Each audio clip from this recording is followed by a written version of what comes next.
Welcome to the Market Mystics podcast. I'm Joshua. I'm Kim. Let's dive in. Hey, everybody. Welcome back. Welcome. I'm starting it out today because Josh is bringing the topic. Yeah. But before you do that, Josh, you know how in our last episode you did like an icebreaker? I did. Yes. Well, I have something for you. Okay. It's a brain teaser. Ooh, let me see. Which one do I want to do? Okay. What is always in front of you but can't be seen?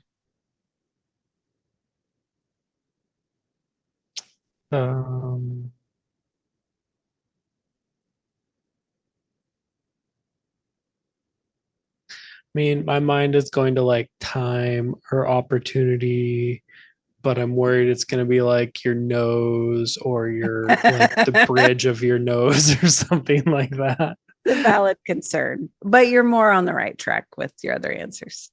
Okay. Yeah, without creating too much dead space in this episode, I'm gonna just go with like the next moment. The future. Yeah. Good answer. Okay. Good job, Joshua. Thanks. I figured it out.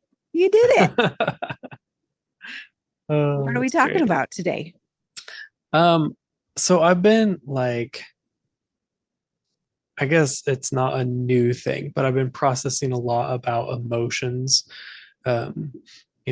Bree is an emotional health coach, and so we have a lot of conversations about emotions and the purpose of them and how to utilize them. And then in a small group that I'm in, we've been going through an emotion course, I don't know. We've been going through like learning about like how the spirit uses emotion. Okay. And we um we've probably talked about this before when we've talked about like manifesting and like to really put a charge into what you're doing, like you need the emotion of it. Mm-hmm. But I had this thought the other day about like what are the emotions of heaven, because um, in my like church upbringing, I've like there was always such an emphasis on like God is love. And so it was like that was just like what I thought about. And I didn't really process like the fullness of God and like emotions in heaven. Like, I know like the Bible says that in the future, like there will be no tears or suffering. Um, but I'm like, that's yeah, just thinking about like the emotions of heaven and how kind of in this realm the emotions are maybe the most powerful way to connect with the spirit. Because, and I say that like, not that it's, if you're having a spiritual moment and it's emotionally charged, it's going to carry more energy than if it was totally neutral, because that's how your brain works. Like that's how your body receives information. Sure. And so, yeah, just kind of thinking about like what are the emotions of heaven? How does heaven use emotions? Because I feel like as a kid, it was kind of downplayed. And to some extent in our culture today, it might it might be like pushing too much emphasis on how you feel. And so where does heaven utilize this? I'm wondering if you have any thoughts on that. Sure. I feel like you covered a whole expanse of things. Yes. So first, I would say to your um observation that you tend to think that when things are emotionally charged, you connect better with the spirit.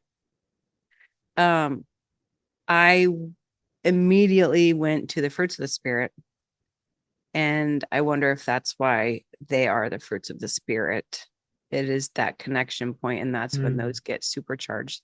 So the love, joy, peace, patience, kindness, goodness, gentleness, and Mhm. self-control. I don't know if I got goodness. Uh, I don't godliness. I don't know. I think I missed some in there. That's all I'm saying. I think I missed some. Um, but that would make sense. That makes absolute sense, and it sure does make me look at that differently than just like, oh, someone's spiritual, so you'll see these things in them. What if it's more of a personal thing and doesn't have to necessarily be what is displayed for everyone to see and judge you by? Uh, that probably comes from my own trauma, and I'll deal with that.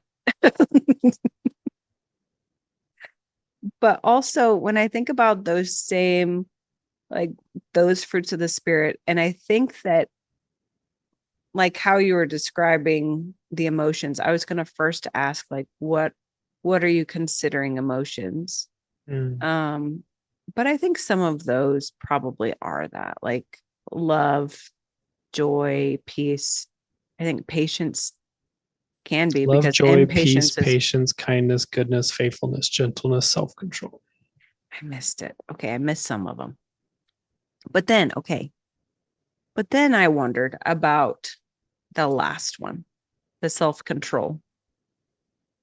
And if I look at heaven, is self control needed there? Mm. Like, I know it's a strange question. Like, yes, love flows freely. Yes, joy is there. Patience is there. Kindness is there. Gentleness is there. Goodness is there. But self control is like a wild card for me almost. Mm. And maybe if we can talk about it, I would see it more. But I think about that one and its presence in heaven. Like, in what instance would that be necessary? I guess is what I'm wondering. Or Mm. is that one fruit of the spirit something that is for the human condition? Mm. Do you know what I mean? Does that make any sense? But I would love to hear what you have to say about that, because I'm not solid on that. I just I that's where my brain's going, like, oh, all of these things are there. And I think those are very much emotions of heaven, and but I just don't know where that last one fits. I think that really depends on how you describe heaven. Because there's many people who would argue that heaven is for now, and that um, um, the other thing that like comes to my mind is like back when we did our book club on Eve, she goes to a place that's not Earth and goes through sort of a maturing process. Um, and there's other characters there that are also on that same journey. And so I would say in those places, you're still using self control. But is that actually heaven? Like, what is like? I think like when I think about that, like from my mind takes it like into such a different place of like, oh, what actually is heaven? Like, and maybe in certain parts of it, self control is still needed. Um, Maybe.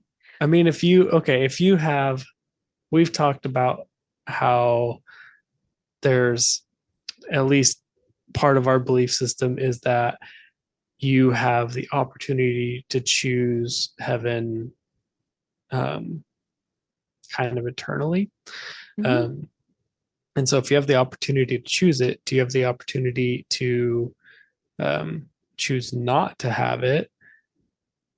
And I think self control would be part of like that process, part of that free will process, which I don't know is ever taken away from us. Hmm. I mean, that's an interesting thought for sure. Do you think, okay, if I'm thinking about heaven and the way that I'm thinking about it in this context is like where the throne room resides, like Mhm. where uh Yeshua is sitting at the right hand of the Father, right? Yeah. Like that's what I'm thinking of as heaven. Like what Isaiah experienced, those kinds of things. And so if we're talking about that, I don't know the instance in which it would be necessary. Mm. But the way that you're describing it, um, like in relation to your will, free will, I don't know. I guess I don't know. Does free will also extend to heaven? Like Yeah, I once don't know either. once a person leaves their physical body here and they only reside in heaven, is free will even necessary or on the table? Or are you Mm. just completely united? You know what I mean? Where there is no difference between your will and his will. And so Yeah. what would the need be for it? But and if that's the case, then again, why would self-control be needed? Do you know what I mean? Yeah. I don't know. Hmm. What do you think about that? I Yeah, I really don't know the answer. There's so many pieces to this that I'm like, man, I like I kind of love it because it's forcing me to like really think about what I think heaven will be like and what my role in it will be. Um, and I don't think emotions necessarily go away. Right.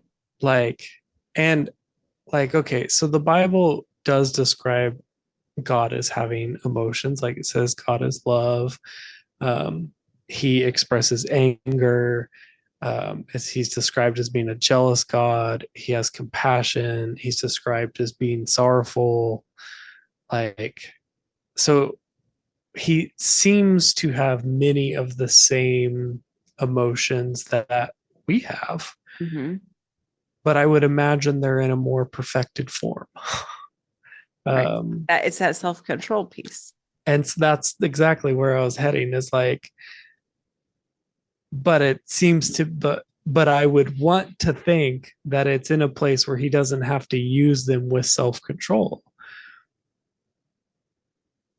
But I would also imagine that God exhibits a ton of self control and not just constantly wiping out things or just whatever you want to think um I would imagine he exercises a ton of self-control. And so yeah, that's a Huh. really interesting one.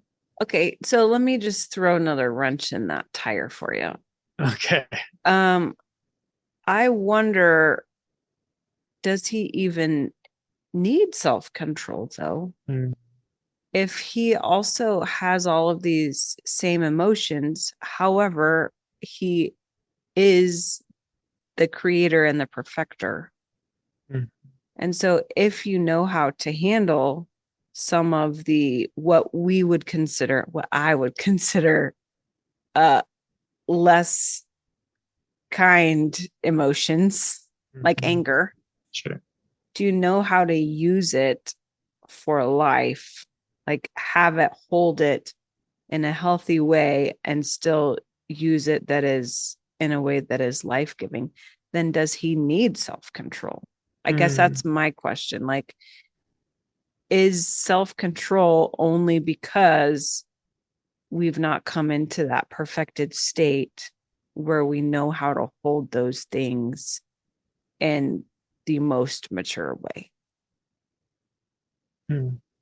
Do you know what I mean? I also wonder Yeah. what the root of this self-control is. Like, What's the origin of the word that was used that was translated into Right. these words for us? Yeah. Yeah. I can't tell you that, but I can I tell don't you either. the like one sentence Google definition beside the fruits of the spirit is the ability to control one's desires and impulses, especially in difficult situations. But that doesn't really go into the root etymology of it. Yeah. I'd be Um, curious to look that up only because sometimes some of these words they get translated and it's close, but then if you look at it from a different angle from the original, you'll go, oh, well, that yeah. could really work too. Yeah. No, that's a good question. We'll have to look that up. Um, yeah, that's, I think about the story that came to my mind when you were talking was when Jesus is with some of his disciples and they're like in a situation where people aren't being great. And they're like, you just want us to call fire down and consume them, which, first of all, tells me they probably knew how to do that. um, which is not something um, that I think you'll see on the Chosen series or like the way the Western Church typically describes the disciples. But I'm like, oh, I feel like that was probably something they like. It wasn't an empty threat. Um, but Jesus's response is sort of just like the way I interpret it, the way I visualize his response is sort of just like, come on, like, what are you thinking?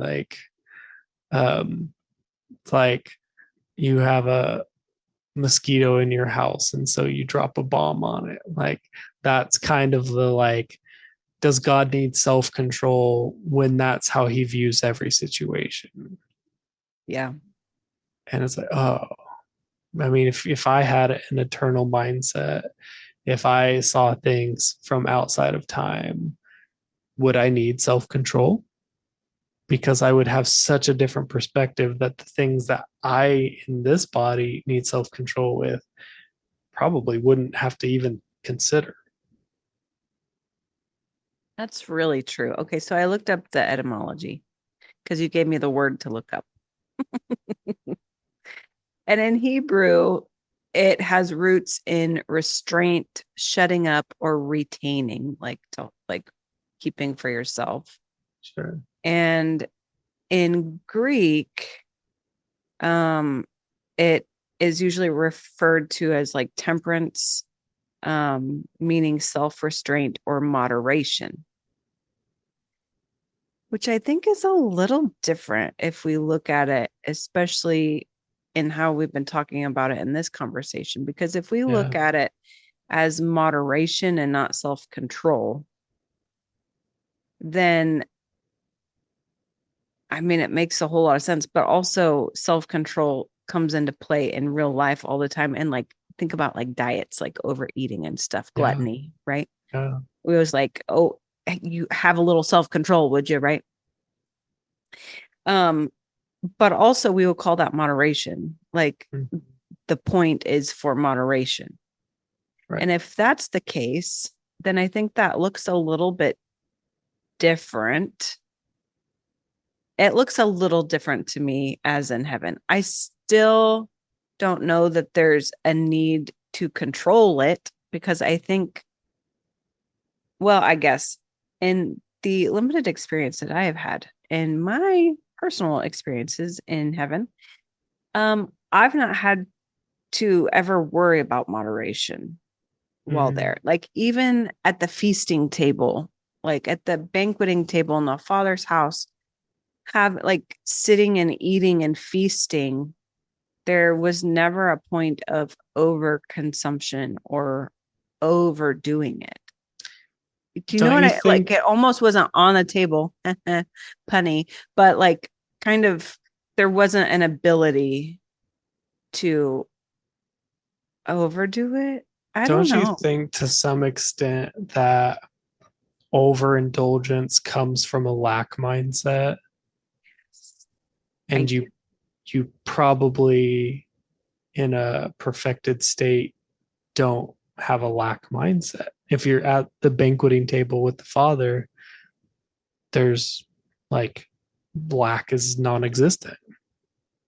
I mean, I think that's very true. And I also think this kind of conversation, I know I was just talking about experiences in heaven. This is where I would like to insert our old adage, let's get weird. Yes, sometimes we talk about super weird things. This may be super weird for some and super like, duh. Yeah, me too for other people. But I'm inserting this here. Consider this an ad. Okay. If you're down with the weird, send us a message and I'll send you a let's get weird sticker. That's awesome. Join the team. That's awesome. That's it. Okay. Back to our regularly scheduled programming. Go ahead. Keeping with the weird, part of the emotion program that I've been doing with my small group, the pastor makes the statement that the spirit realm feeds on emotion.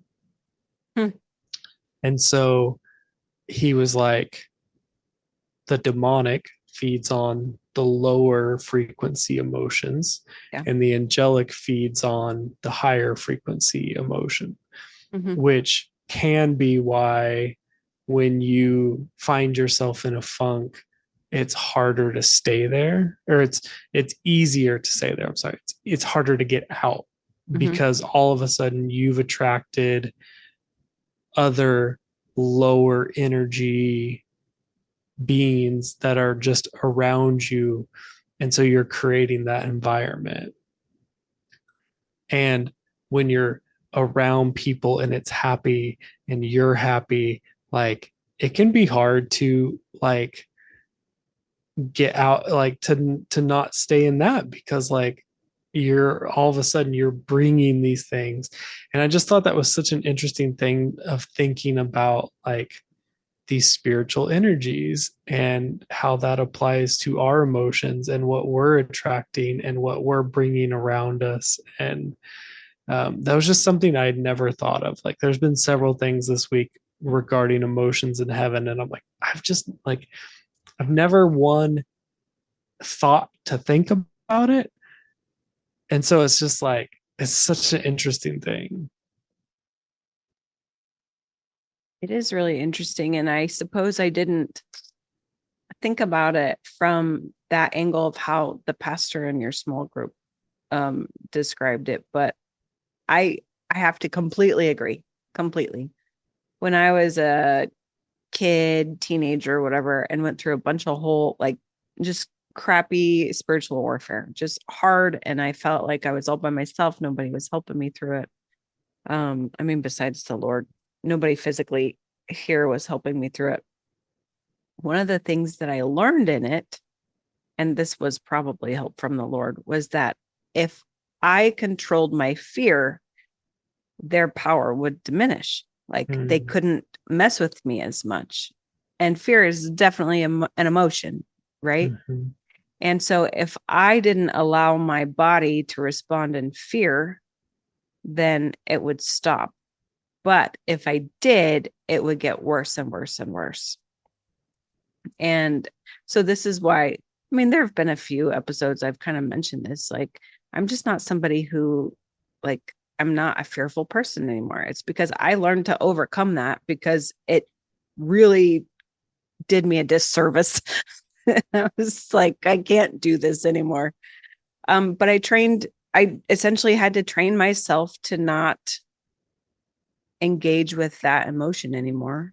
Right. Which, I mean, Bree being an emotional health coach might just say that's really unhealthy, but it was very necessary. It was a survival mechanism in the moment. I mean, it kind of was, but absolutely. I think it completely fed on it from that direction. And absolutely, I've seen in gatherings and stuff when people are so full of love and joy, that you'll see heavenly hosts show up, and you'll see the angelic all over the place, and people will start having encounters and stuff like that. So I see both sides of that, and I think it's right on. Mm. Yeah. It's just it was such a thought-provoking thing when I heard it, because I was just like, that's, if I look at things through that lens, it explains a lot. Mm-hmm. And like, I think you can choose what lens you look through it, but like that lens is like, oh, okay, like what do I want to be feeding? Like what do I want to be around? And um yeah, it's just, I think that it's really powerful. And also, um the other piece of that is like, uh I think emotions can be matured so that like as a kid, emotions can feel really overwhelming, and as an adult, emotions can feel really overwhelming. But you can learn the good parts of all the emotions.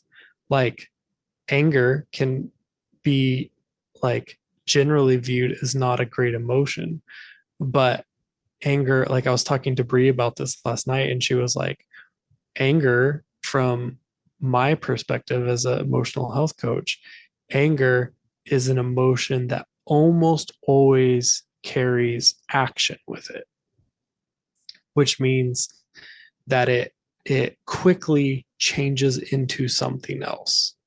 Mm. And that, as like in an emotion, like you're not getting stuck in anger very often because it's moving, it's transforming into something different.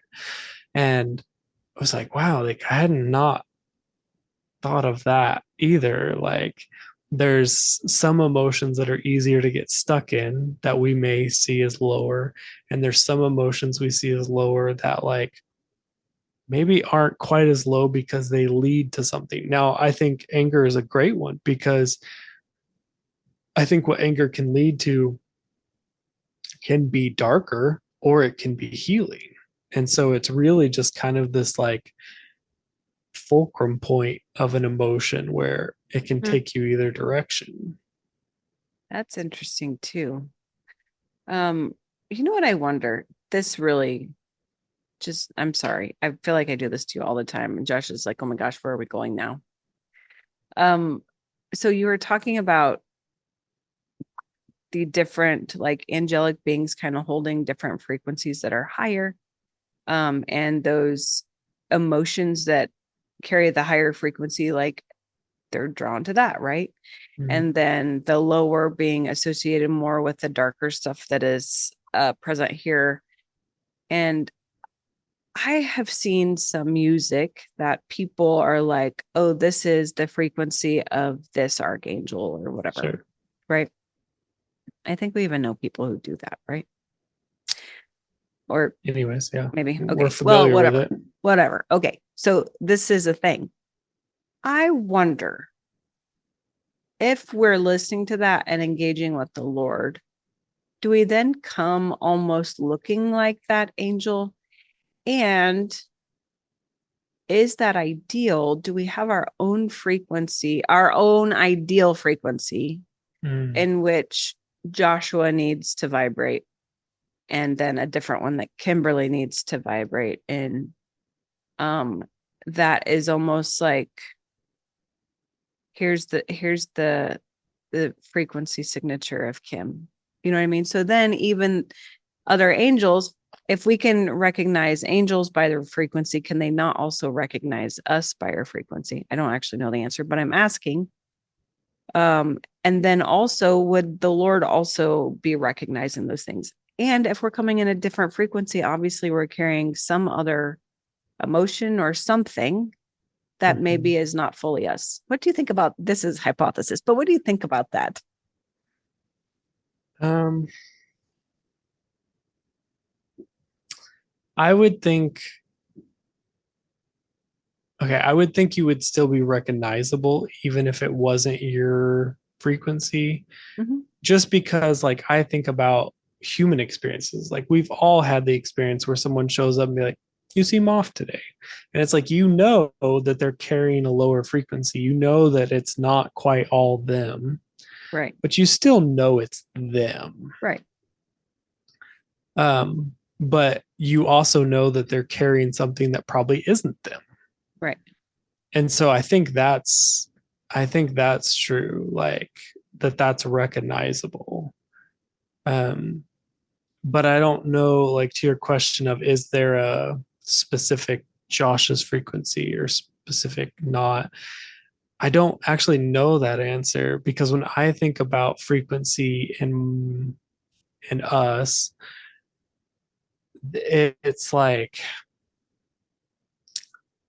we sort of we've talked about this before, like being a conduit, like how that's sort of how we were created.